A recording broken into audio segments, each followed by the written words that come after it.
I'm 5 years old, and I am very proud. My father has just built the best outhouse in our little village in Ukraine.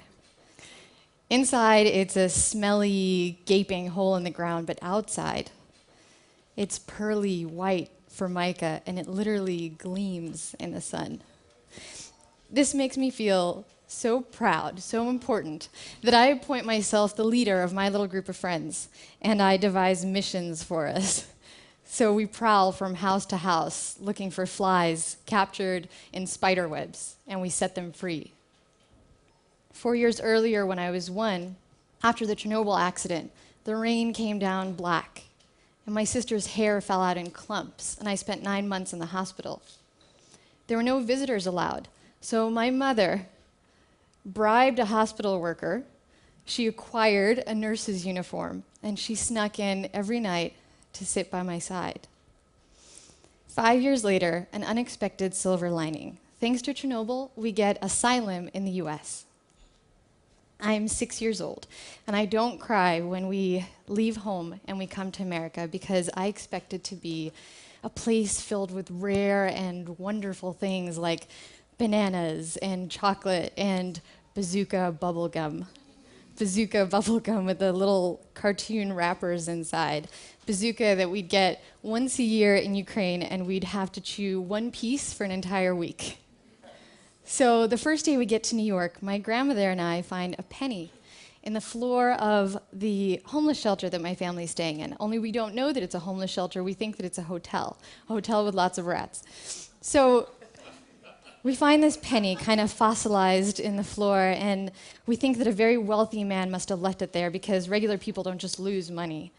And I hold this penny in the palm of my hand, and it's sticky and rusty, but it feels like I'm holding a fortune.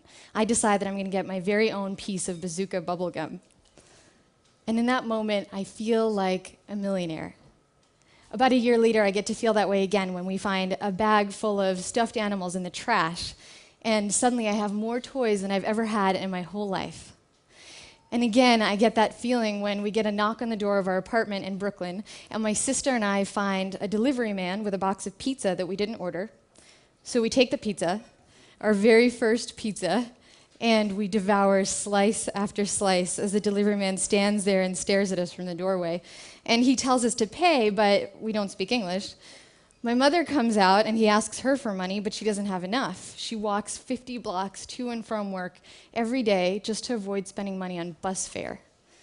Then our neighbor pops her head in, and she turns red with rage when she realizes that those immigrants from downstairs have somehow gotten their hands on her pizza. Everyone's upset, but the pizza is delicious. It doesn't hit me until years later just how little we had. On our 10-year anniversary of being in the US, we decided to celebrate by reserving a room at the hotel that we first stayed in when we got to the US. The man at the front desk laughs, and he says, "You can't reserve a room here. This is a homeless shelter." And we were shocked. My husband, Brian, was also homeless as a kid. His family lost everything, and at age 11, he had to live in motels with his dad.